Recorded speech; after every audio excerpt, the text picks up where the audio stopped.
Assalamualaikum warahmatullahi wabarakatuh. Perkenalkan nama saya Resti Anjali NIM 123106234 kelas. 4C dosen pemampu, Wardani Purnamasari SPDM PDI.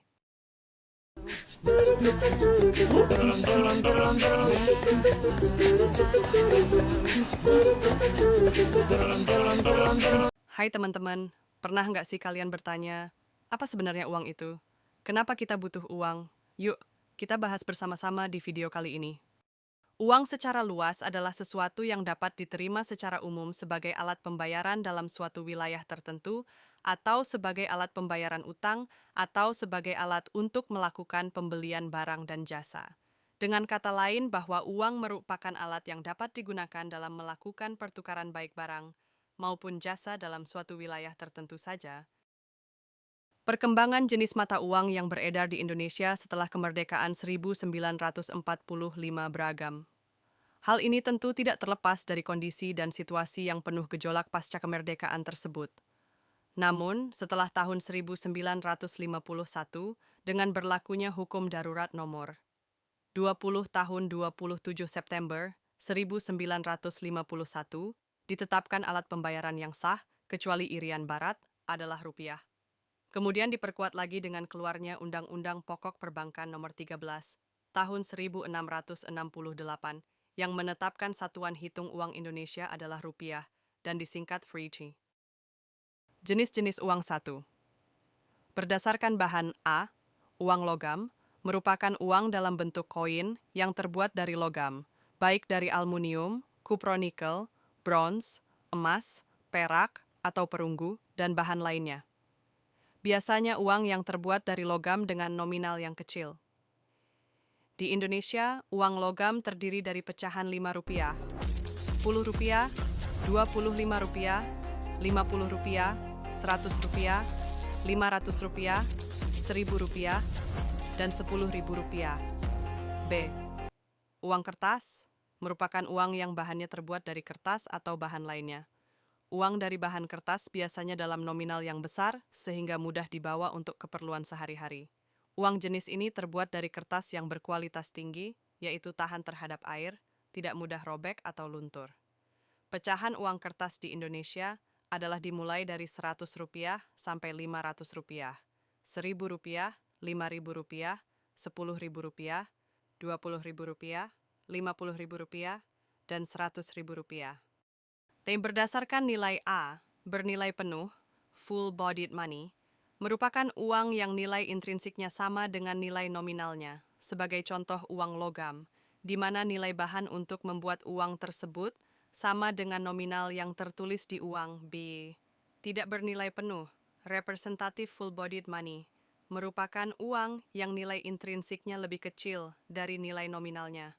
Sebagai contoh, uang yang terbuat dari kertas. Uang jenis ini sering disebut uang bertanda atau token money. Kadangkala nilai intrinsiknya jauh lebih rendah dari nilai nominal yang terkandung di dalam. Berdasarkan lembaga uang kartal, merupakan uang yang diterbitkan oleh bank sentral baik uang logam maupun uang kertas. B. Uang giral merupakan uang yang diterbitkan oleh bank umum seperti cek, bilet giro, traveler check, dan credit card.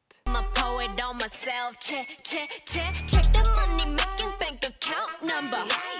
That's that shit that's never getting bounced on your bitch. I do the money dance. I just made 100 bands. When the stars say sign for it, I'ma leave my autograph.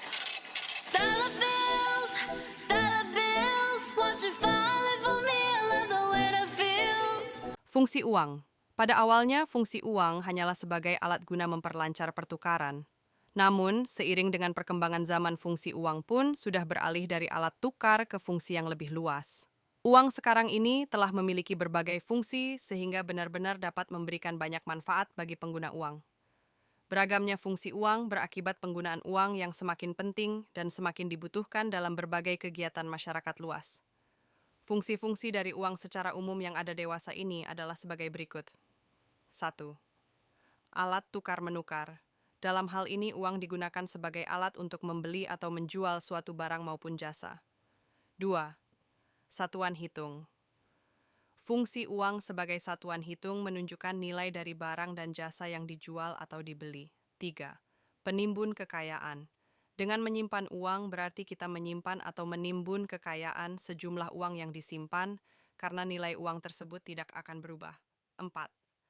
Standar pencicilan utang. Dengan adanya uang akan mempermudah menentukan standar pencicilan utang piutang secara tepat dan cepat, baik secara tunai maupun secara angsuran.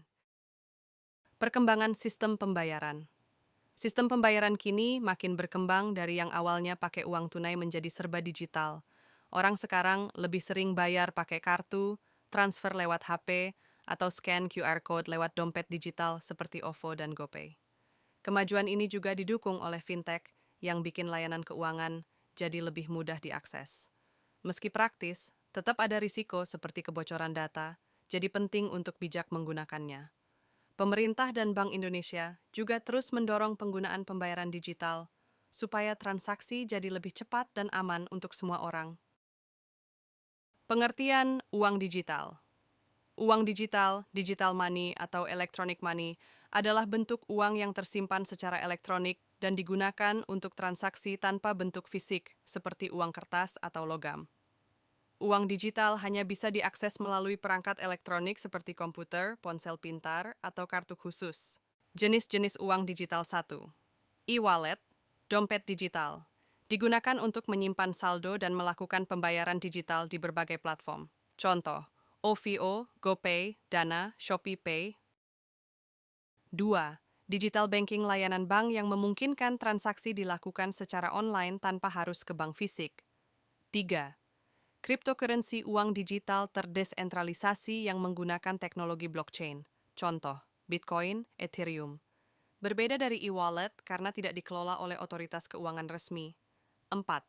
Central Bank Digital Currency, CBDC. Bentuk uang digital resmi yang diterbitkan oleh bank sentral. Di Indonesia, Bank Indonesia sedang mengembangkan digital rupiah. Keunggulan uang digital 1. Praktis dan cepat 2. Mengurangi penggunaan uang tunai 3. Memudahkan pelacakan transaksi 4. Mendorong inklusi keuangan. Demikianlah hasil dari pembahasan saya tadi. Terima kasih telah menyaksikan. See you.